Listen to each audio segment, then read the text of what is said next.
Hello everyone. So ಇವತ್ತಿನ topic ಬಂದ್ಬಿಟ್ಟು RAG. So ಗೊತ್ತಿರುತ್ತೆ ಎಲ್ಲರೂ ರ್ಯಾಗ್ ಅಂತ ಹೇಳ್ತಾರೆ. So what is this RAG? Okay, so RAG ಅಂದರೆ retrieval argument generation. Okay, so what is retrieval? Retrieval ಅಂದರೆ searching for information, and argument ಅಂದರೆ ಆ ಇನ್ಫಾರ್ಮೇಷನ್ ಸರ್ಚ್ ಮಾಡ್ತಿರಲ್ಲ ಅದಕ್ಕೆ ಪ್ರಾಂಪ್ಟ್ ಸೇರಿಸೋದು, ಆ್ಯಂಡ್ ಜನರೇಷನ್ ಅಂದರೆ ಲಾಸ್ಟಿಗೆ ಆ ಪ್ರಾಂಪ್ಟ್ ಮತ್ತು ಡಾಕ್ಯುಮೆಂಟಿಂದ ಬರುವಂತಹ ಆನ್ಸರ್ನ ಜನರೇಷನ್ ಅಂತ ಕರಿತಾ ಹೋಗ್ತೀವಿ. Okay, so basically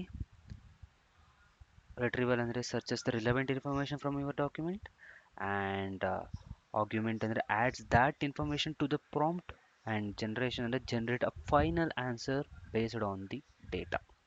okay, so ಏನಕ್ಕೆ ಈ ರ್ಯಾಗ್ ಅನ್ನೋದನ್ನ ಯೂಸ್ ಮಾಡ್ತಾರೆ?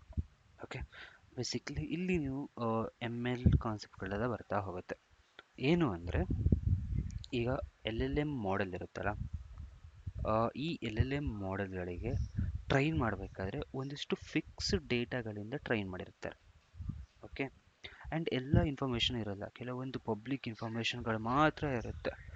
ಆ್ಯಂಡ್ ಆ ಇನ್ಫಾರ್ಮೇಷನ್ಗಳು ಈ LLMಗೆ ಕೊಟ್ಟಿರ್ತಾರೆ. ಆ್ಯಂಡ್ ನೀವು ಏನೇ ಕ್ವಶನ್ ಕೇಳಿದ್ರು ಆ ಡೇಟಾಗಳ ರಿಲೇಟೆಡ್ ಡೇಟಾಗಳಿಂದನೇ ಫೆಚ್ ಮಾಡ್ತಾ ಹೋಗುತ್ತೆ. ಓಕೆ, ಸೊ ಬಟ್ ನೀವೀಗ ಏನಾದ್ರು ಒಂದು ಬೇರೆ ಕೇಳಿ, ನಿಮ್ಮ ಕಂಪ್ನಿ ಪ್ರೈವೇಟ್ ಡೇಟಾ ಅಥವಾ ಪ್ರೈವೇಟ್ ಡಾಕ್ಯುಮೆಂಟ್ ಏನಾದ್ರು ಇರುತ್ತೆ, ಆ ಥರ ಕ್ವಶನ್ ಕೇಳಿದಾಗ LLM ಆನ್ಸರ್ ಮಾಡೋದಿಲ್ಲ. ಬಟ್ ನಿಮಗೀಗ ಬೇಕಾಗಿದೆ ಈ ಥರ ಪ್ರೈವೇಟ್ ಡೇಟಾಗಳನ್ನು ಆನ್ಸರ್ ಮಾಡು ಫ್ರಮ್ LLM ಇಂದ ಅಂದಾಗ ಬರುವ ಕಾನ್ಸೆಪ್ಟೇ ರಿಟ್ರೀವಲ್ ಆರ್ಗ್ಯುಮೆಂಟೆಡ್ ಜನರೇಷನ್. ಓಕೆ, ಇಲ್ಲಿ ಏನಾಗುತ್ತೆ ಅಂದರೆ ರಿಟ್ರೀವಲ್ ಆರ್ಗ್ಯುಮೆಂಟೆಡ್ ಜನರೇಷನ್ ಅಲ್ಲಿ ಅಂದರೆ ನೀವೇನೋ ಒಂದು ಕ್ವಶನ್ ಕೇಳ್ತೀರಾ, ಆ್ಯಂಡ್ ಆ ಕ್ವಶನಿಗೆ ತಕ್ಕಂಗೆ ರಿಲೇಟೆಡ್ ಇನ್ಫಾರ್ಮೇಷನ್ಗಳನ್ನು ಫೆಚ್ ಮಾಡುತ್ತೆ. ಎಲ್ಲಿಂದ? Knowledge base. ನಾಲೆಡ್ಜ್ ಬೇಸ್ ಅಂದರೆ ನಿಮ್ಮ ಡೇಟಾ ಬೇಸ್ ಎಲ್ಲ ಆಗಿರೋದು ಅದು. ಆ್ಯಂಡ್ ಅಲ್ಲಿಂದ ಜನ್ರೇಟರ್, ಈ ಜನ್ರೇಟ್ರಲ್ಲೇ ನಮಗೆ ಬರುತ್ತೆ LLM. ಈ LLM ಏನು ಮಾಡುತ್ತೆ ಅಂದರೆ ಇಲ್ಲಿ ಬಂದಿರುವಂತಹ ಈ ಡಾಕ್ಯುಮೆಂಟನ್ನು ಯೂಸ್ ಮಾಡಿಕೊಂಡು ನಿಮಗೆ ಬೇಕಾಗಿರೋ ಥರದಲ್ಲಿ ಆನ್ಸರ್ನ ಜನ್ರೇಟ್ ಮಾಡ್ತಾ ಹೋಗುತ್ತೆ. Okay, so how rag works? ಹೇಗೆ ವರ್ಕ್ ಆಗುತ್ತೆ ಅಂದರೆ, ಫಸ್ಟ್ ನಿಮ್ಮ ಕಂಪ್ನಿ ಇರುತ್ತಲ್ಲ, ಆ ಕಂಪ್ನಿಯವರು ನಿಮ್ಮ PDF ಈ ಡೇಟಾಬೇಸಲ್ಲಿ ಹಾಕಿರ್ತಾರೆ. ಆ್ಯಂಡ್ ದೆನ್ ಈ ಹಾಕಿರೋ ಈ ಡೇಟಾಬೇಸಲ್ಲಿ ಅದು ಯಾವ ಥರ ಡಿವೈಡ್ ಆಗಿರುತ್ತೆ ಅಂದರೆ ಸ್ಪ್ಲಿಟ್ ಇಂಟು ಚಂಕ್ಸ್. ಇದರಲ್ಲಿ ಒಂದು 100 ಡಾಕ್ಯುಮೆಂಟ್ ಹಾಕಿರ್ತಾರೆ, ಆ ಡಾಕ್ಯುಮೆಂಟ್ಗಳೆಲ್ಲ ಚಂಕ್ಸ್ ಆಗಿ ಡಿವೈಡ್ ಆಗಿರುತ್ತೆ ಆ್ಯಂಡ್ ಎಂಬೆಡಿಂಗ್ ಆಗಿರುತ್ತೆ. ಓಕೆ, ಸೊ ಫಾರ್ ಎಕ್ಸಾಂಪಲ್ ಇದು ನಿಮ್ಮ ಕಂಪ್ನಿದು ಏನಾಗಿರುತ್ತೆ, ಅಥವಾ ಈಗ ಒಂದು ಫಾರ್ ಎಕ್ಸಾಂಪಲ್ ನಿಮ್ಮದೇ ಒಂದು ಸ್ಕೂಲಿನ ಬುಕ್ ಹಾಕಿದ್ದೀರಾ, ಆ ಬುಕ್ ಇನ್ಫಾರ್ಮೇಷನ್ ಎಲ್ಲ ಇಲ್ಲಿ ಸ್ಟೋರ್ ಆಗಿರುತ್ತೆ. ಓಕೆ, ಈಗ ನೀವೊಂದು ಕ್ವಶನ್ ಕೇಳ್ತೀರಾ, ಫ್ಯಾಕ್ಟೋರಿಯಲ್ ನಂಬರ್ ಅಂದರೆ ಏನು?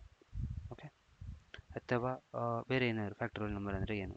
ಸೊ ಅವಾಗ ಇದು ಏನು ಮಾಡುತ್ತೆ ಅಂದರೆ ಇದಕ್ಕೆ ಹೋಗುತ್ತೆ, ಈ ವೆಕ್ಟರ್ ಸಿಮಿಲರ್ ಸರ್ಚ್, ಇದು ಈ ಫ್ಯಾಕ್ಟೋರಿಯಲ್ ರಿಲೇಟೆಡ್ ಡಾಕ್ಯುಮೆಂಟ್ಗಳನ್ನು ನಾಲೆಡ್ಜ್ ಬೇಸಿಂದ ಫೆಚ್ ಮಾಡಿ ತರುತ್ತೆ.